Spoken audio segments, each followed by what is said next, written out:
Beep, beep. What is up, ninjas? My name is Sam World and welcome to In The Dojo. Now in today's episode, we're going to have a sick producer that has garnered 23 million plays on What You've Done To Me, has made really dope melodic tech house. And today he's going to be showing us a new track that he has with Mr. Belt and WEzol. A Millien.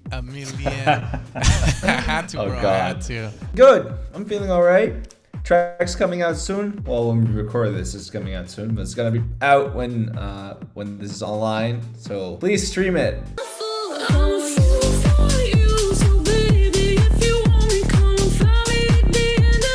Yeah, guys, if you get anything from this video, like something valuable, make sure to hit like on it, put it on a playlist, hit that on repeat, and support Millien. So the song that you're gonna be showing us full, it has a pretty sick story, so why don't you tell us how the collab came to be? Yeah, so Mr. Bell and WEzol, like now they're like really good friends of mine, but before they were like the first people that played like shows where they play tech house music that I really liked, you know, like Chris Lake stuff and noisy stuff, and people in my country weren't really doing that, so I basically attended every one of their shows because it was the music I loved. And there's actually a video of me that went around where I was like dancing on one of their shows, and it went a little viral. So that was funny. It looks like I'm on hella drugs, but I was sober, so I don't know if that's better or worse. Basically, after that, we kind of like started chatting a little bit, and I was like, hey, you know, I make music. And then I was at ADE on the Musical Freedom Party, you know, because I did What You've Done To Me on Musical Freedom with Cream, and they were there too, and we started talking more. And then we kind of came to the spot where it's like, hey, you know what, maybe it's cool to make a track together.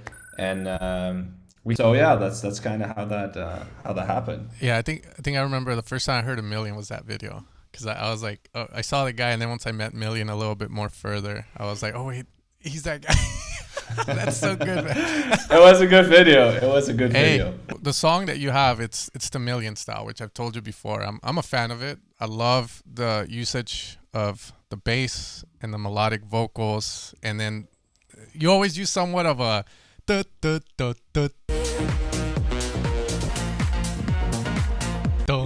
of melody. So I'm very excited to check out this track with you, see how it was made and all that. So how did you guys get started? Like, who started what? What was the initial idea? What I'm doing right now is I'm working with like a lot of people that I really look up to, because it helps me learn, and it's really nice to release a track with like a bigger artist, because you know they already have like a big audience, so you automatically reach like a lot of people. I want to work with these people, but then I really gotta like add my value, you know, because they are like an established artist. They don't need me to work on them or on a song with them, right? The way I kind of go about this, I'm like, I want to make something like really cool, or make something that sounds like interesting at least, and then hit them up and be like, hey, would you like to work on this together? So I don't really go to the studio like with nothing. If it's cool, they're like, okay, yeah, let's sit down together and then progress from there. Started with this vocal. I wrote this with Emily Betty Bloom, which is like her dance alias, but she has Illy as well. We came together in a songwriting session through her publisher. We tried some things. Usually the way I do that is I just show them some reference track, I listen to some of their stuff, put down some chords, I put down a little beat, and they try to sing on it. And the funny thing is that like the first few ideas that we tried, they weren't really working, and that's always a bit awkward. So at like the last 20 minutes of the session, I was like, okay, you know what, let's try something completely different. And I saw that she had a guitar behind her, so I was like, you know, do you play the guitar? Maybe we can do something with that. She's like, yeah, play it. So she grabbed it. And I was like, you know, I showed her some chords that I like, you know, like a little jazzy bluesy.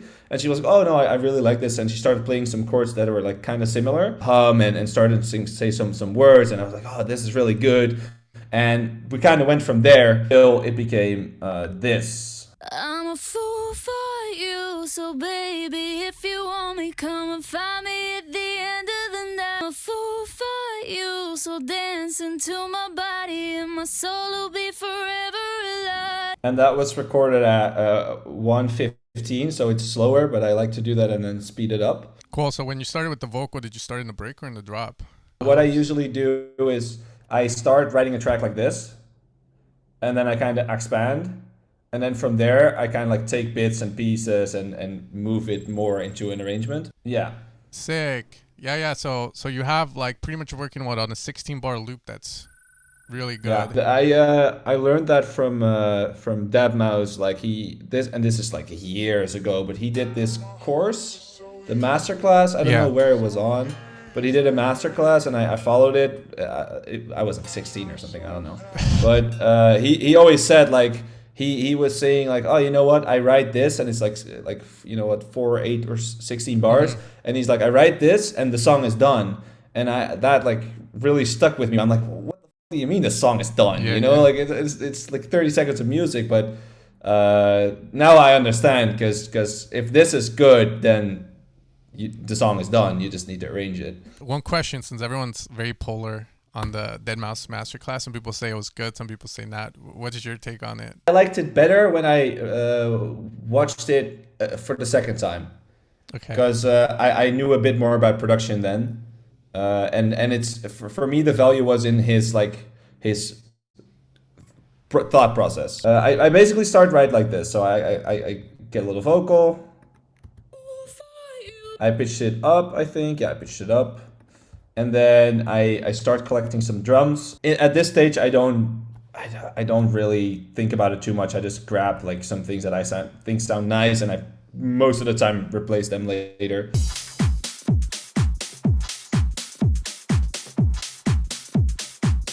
Most time at this stage was spent on the percussion, and it's all just I cut it up from loops, and then I freeze it, and I give it the same swing.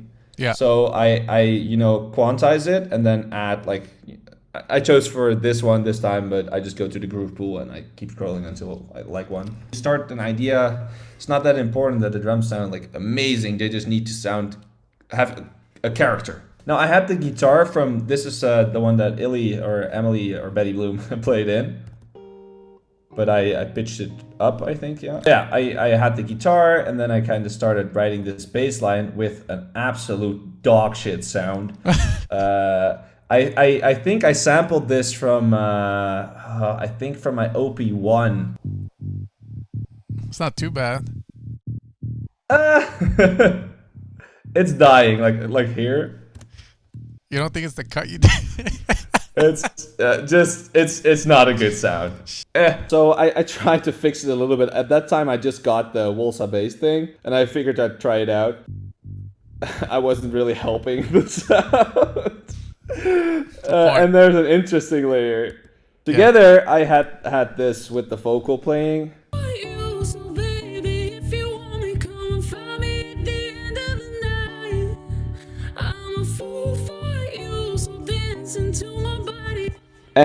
And that's the part where I started to get excited because I was like, okay, I can work with that, and I put the drums.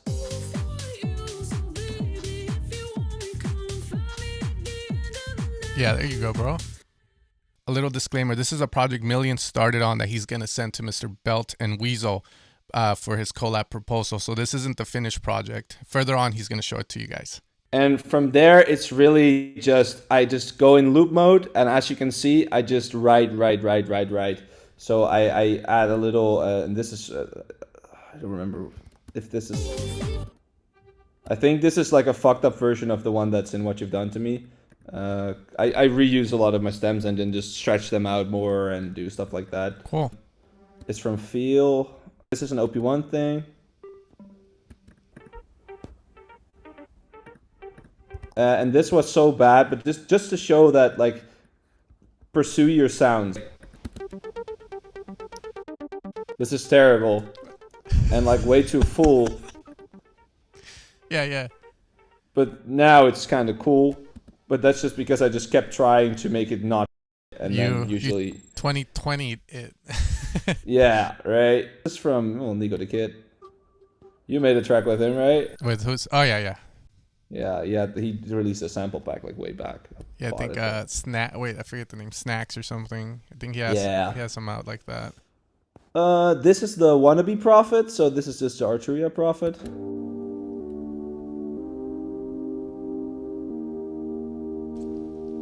which is playing almost the same chords as the guitar, and horrible because I have an actual Prophet like right in front of me. I didn't at the time. At the time, I didn't have. Oh no, I did have it. I think. Wannabe Prophet. I don't remember. I don't remember if I had it or not. Did you end up like actually recording your Prophet of it or not? I didn't, because I think this one is from the Prophet. So it was standing in front of me, and I already made the chords. Yeah. On the synth, and then this one I recorded in the studio on the Prophet though. Okay, cool. LFO love.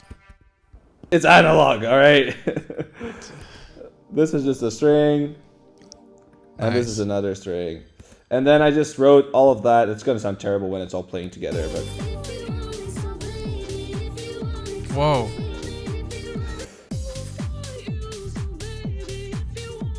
At this point, I'm gonna be like, oh shit, it's starting to sound a bit crowded. So what will I do? I will just turn some shit off. You know, I'll be like, okay, let's turn off all the synth work, and maybe let's turn off some of the drums. Let's turn off the kick, you know. And then now I have space again, so I can. Nice. And then I'm like, you know what? Let's mute the vocal, and then write more. You know, just seeing you say this is how you build a track simplifies it so much. Like I'm watching you going like, fuck, I can do this too. Like, and it's swell, bro. Yeah.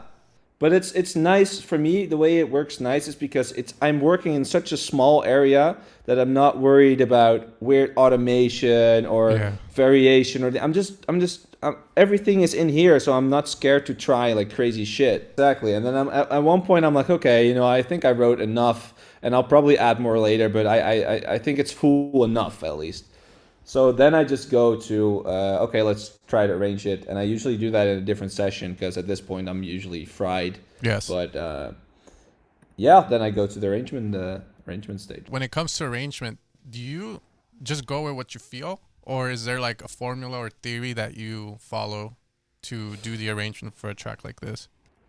It depends. I usually go by reference track and then adjust where necessary. For this one, I followed What You've Done to Me.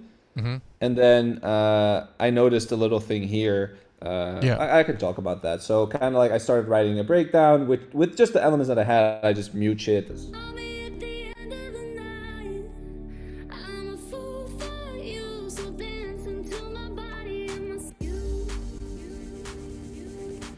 Go to a drop, obviously with the kick. And then go to like second breakdown, etc., etc., etc. But what I noticed here, the difference for me was with What You've Done to Me, I have the vocal just continuing, and then I have a verse. Yeah. But I didn't write a verse this time, and I couldn't just let the vocal play because it would get annoying. You know, you're just listening to it too much. So what I decided to try is, instead of having the vocal play, I thought maybe I can fill it up with a synth part. And then I made a little draft of this. Ooh.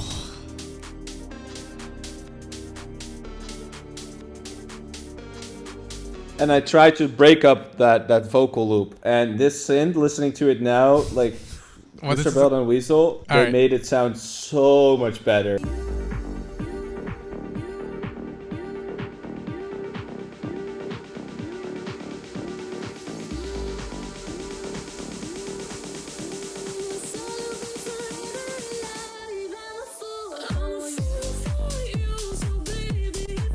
You can hear like it's a lot fuller and a lot more like bodied, and that's just because this time like Sam went like ham on the mix down, and then I came back in and I was like, okay, I always have some things to say. That's why people love working with me. Well, so, question here. So you're doing a collab with a bigger artist, right? Yeah. When they're putting new changes, right? So you said the buildup got bigger. I don't know if that's their idea or yours. Is there any sort of debate that you guys go, or like how, or do you just say, you know what, they're the big artists, they know better, I'll respect the decision they've made? It depends on what it's about. But for example, with this build up, so I had it pretty short and I kind of liked it, and then Sam was like, let's make it longer, and I was like, okay, let's try it out. I always hear the other person out, like, who doesn't matter who it is, like I always like let them try their idea and then decide. And at first I was like, okay, it gets a bit boring now, because the way it was, I don't think I can find that, but the way it was kind of, it felt too stretched to me. So I was like, we can do the longer build up, but then let me do my little filter thing where I like do like filter the drums and add the bass line slowly, and just the same thing that I've done in other tracks. And that made it for where I was like, okay, now it's longer, but it's not like boring to listen to. And then I kind of like, it was like compensation from that part. Cool. And that's something they also agreed on, I'm assuming, right? Like, yeah. Like, I trust their opinion, because I work with people that not only are like bigger artists, but are like, I like. Sick.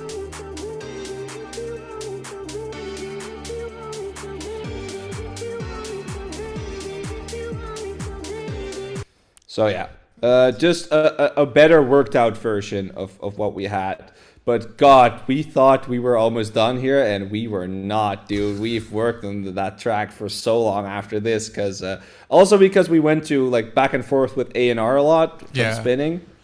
There's a after spinning feedback folder, because the main thing that was a little bit difficult about, or not a little bit, the thing that was a pain in the fucking ass with this song was the bass.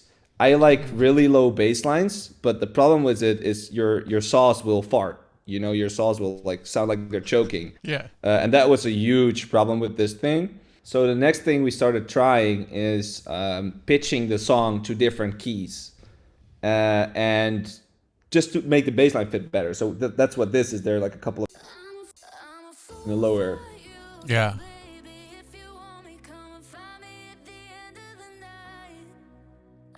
The bass line hit a little bit.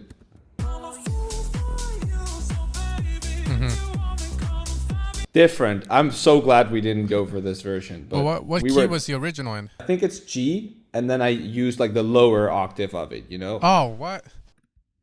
So it's like, it's so what you can do with like G, and the problem that with this key is, it's nice to write in G when you stay around the G. But this bass line went all the way down to the C. And that's like the note where it starts like dying. It would have been better if I had a little bit of higher. What you've done to me is an A sharp, which is a terrible key for like bass lines, but because the bass line moves so much, it's nice. But that was a big problem. Anyway, we decided to go for the key we originally had, because it was just cooler, and the higher one made it feel, I don't know, less cool. It was just not it. So let's go to the lead sound final form. So this is what the lead was at first. So in the second part of the song, and you know, when you're watching this video, you probably have heard the song, because you can just put it in front of the video. But I'm keeping you in suspense. You're not going to hear it until the very end. But the second part of the song, I have a lead, and I sat down with Sam, and we wanted to do a synth thing, and we tried a million options, and I have some of the options as well, and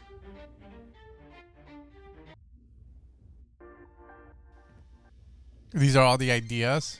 Yeah. Oh, wow. So we tried so much shit, and it wasn't really working. And then I went back and I tried.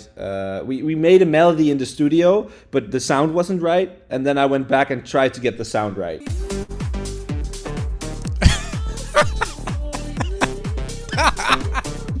I've never seen it. Oh god, that's dog shit, right? So the thought process here is I was trying to get a nice tone by accentuating some notes. So I was doing like this, and then doing this one on the last ones, and then but we listened back to it, and we kind of agreed that it needed to be something like that, but just anything but that. Shit, dude. So then we went to the final form, the lead final form thing.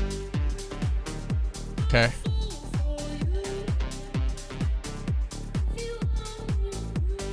And that's sounding a lot cleaner. I think we went back to Sam with this one last time. We did like one session where we just make sure everything was fine, and we changed it Yeah. a little bit, but it's the main thing. And what it is it's part of it's my feel preset. It sounds very dog shit without the processing. Okay. But then again, that's an example of me saying like, just try to save your sound and make it into something, and sometimes Yeah. you end up with like something cool. I don't know where this is from. I think this is also from Feel, just the sound that I chopped. That's a Diva thing. Great synth, Diva. You know it. Take back. Yes, love it. Get Diva. And then we were done with the track. Or so we thought. Baiting was like, they wanted to sign it.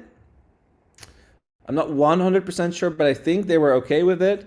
But the bass, it was just, I wasn't 100% satisfied with it. And it was this at this point. Yeah. It goes low too. And this was almost the one. But I was like, you know what? Fuck it. I'm gonna try one more time with the bass, and that's the Bass Project Final Form. This one. And then after all those years, I got it right. Did you guys do the mastering, or did it get sent out? Wired did the mastering. You could, if you had the funds to do this, do masters for all your tracks. Would you? You weren't signed. If I could, what do you mean? If you were, I'll let let's other say- people master it. Yeah, would you pay, or do you think it's something that maybe you'd save your money on if you were a producer that? No, started I would get it done, but like you don't have to get your tracks like mastered at like Wired or something. You know, that's just industry or like spinning standard, I think. But Yeah. I would let it get mastered, but there's a lot of people that do like great masters for maybe $80 or something. Okay. All right, there we go, and it's bass question mark because I still was doubting. No, this was the one. So what it turned out to be is this. I'm a fool for you, so baby, if you want me, come and find me at the end of the night. I'm a fool for you, so baby. And what I ended up doing is going to Omnisphere for this motherfucker. Boom. It's a Juno bass. Here you go. And basically, it's a sawtooth but sampled from the ARP with noise and some processing on it. Now, with the Omnisphere presets, usually I have a lot of processing, and I just kind of like turn them on and off. And I didn't like this one, but I like Yeah. this one, and kind of like look for that. And there are some controls in Omnisphere that are nice to play with. This is really nice. You can just mess with the volumes. And then in here, you can like, if you don't like this sound source, you can click it and you can like select a different one. And it's an easy way to just scroll through a lot of things fast. But that's what I did. And the main thing after that is RC20. This is reverb. Yeah.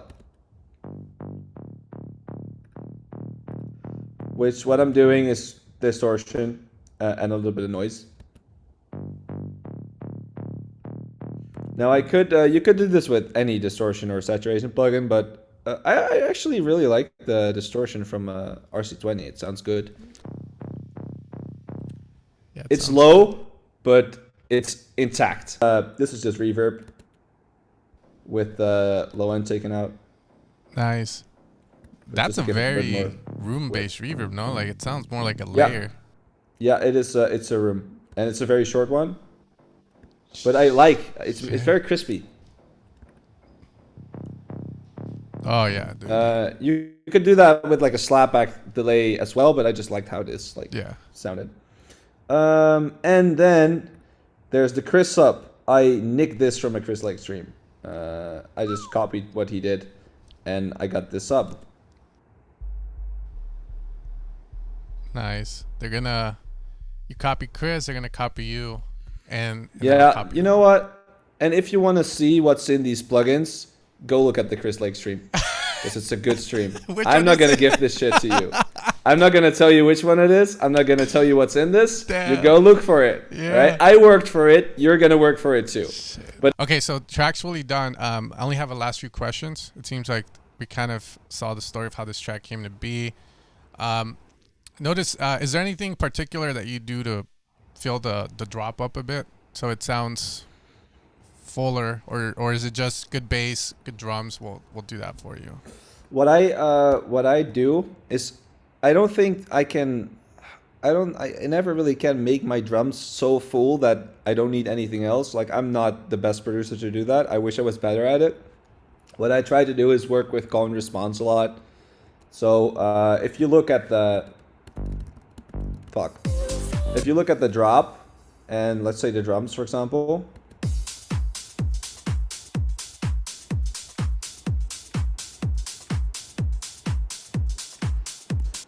So the first thing you notice, that's there's a little clap reverb to accentuate that clap, and that kind of works together with some other elements. Now there's a little hat here, but if we go to the bass line, now I don't really need to add anything here because the vocal is playing. Yeah. But the problem is at one point the vocal stops. So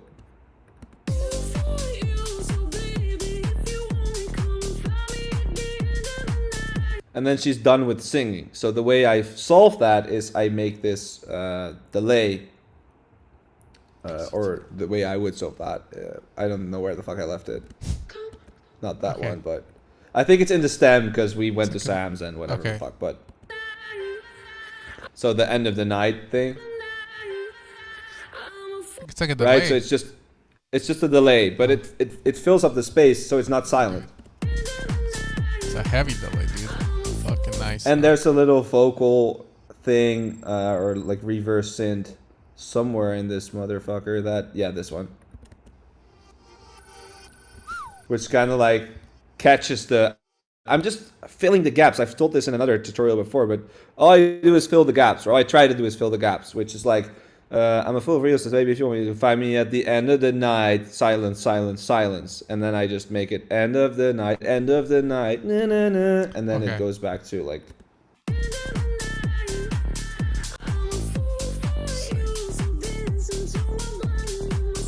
Fill the gaps. Sick, bro. The hardest thing always when you have a song is just contrast, change. How do you do that in your productions, or do you just, it's just how it feels for you? Like, for example, do you progress drums, or do you just go balls out and then add a ride? Or for the breaks, you're like, okay, I need to change the vibe because we've been hearing the kick and drums too much. Yeah, so it depends on what type of track I'm working on, but my main idea is like I try to make big contrasts, and I do a lot of feedback for kick and bass, and this is what I tell a lot of people: make big contrasts, because a lot of producers they're making very safe songs, and nobody wants to listen to safe stuff because it's just boring. Like, if you're gonna do like a tech house track and you have a build up, don't just have like something repeat, have a little snare roll go. Make like the vocal automate like a super weird delay that has feedback that's LFO'd and gets all weird and crazy. Make it big. And if you do a breakdown, don't be scared to just take everything the fuck out and just add like a super big bass sound or something, a new one that we haven't heard before, or like a plug. Just get really experimental, because that's always better. And, you know, it's not always going to work, but it's always better than having something that just feels safe and boring. Because if you look at that track, the Clooney one, the motherfucker, you know, where in that second break or build, he just drops everything. It just goes to that one vocal chop, and then these kind of like dubstep whoops and FM sounds come in. And that's so crazy, but that's what makes that track like awesome. What's the one thing you learned from this song? You know, you always take something away from every song you make. Yeah. So what's the one thing you learned? Or I used ALTERBOY. I put it on ALTERBOY on the vocal. And while we were working on it, Sam kind of liked how it sounded. I liked how it sounded. And we kind of kept going with it. But after the track was like signed and everything, I bought a GBL box, which is mono.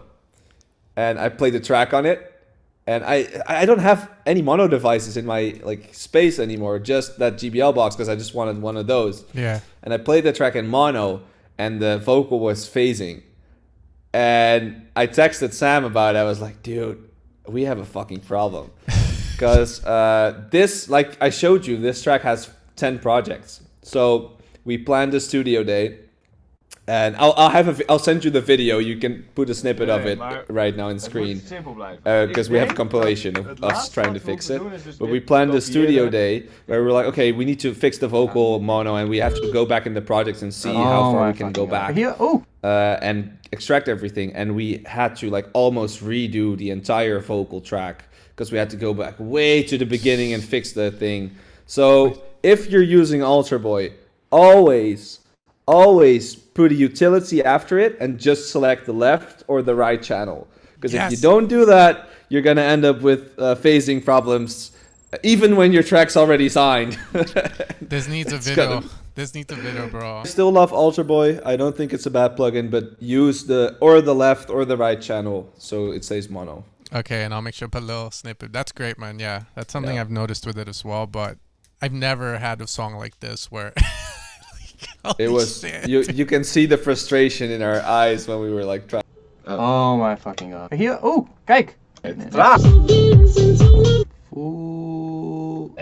Nee joh, is het. Then the GBO box, is that like a Bluetooth little speaker or something? It's a little Bluetooth speaker, yeah. And do you know, it's the funniest thing because I just bought that because I never had one of those, and I was like, you know, it might be fun to listen to some music like more around the house or something, or when I'm going somewhere.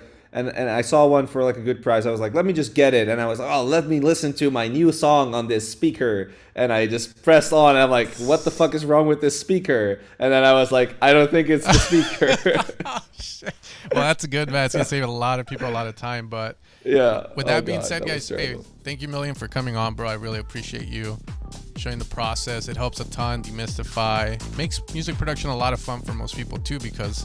you know, we get to see a little bit of like the background of how these kind of songs get made, and it's achievable, and it's all about having fun, following the ideas, right? All right, well, guys, make sure to follow Millien on Instagram. He posts a lot of entertaining DJ reels now. I got the reels. He got the reels. And again, if you found anything useful from this video that is going to help you in your own production journey, please make sure to hit like on the song, put it on a playlist, hear it on repeat. Hell, hear the song, leave it while you're taking a shower or something. It helps a lot. It'll help Millien a lot. And again, Millien, thank you so much for coming again. That has been In The Dojo, guys, and you guys have a great rest of your day.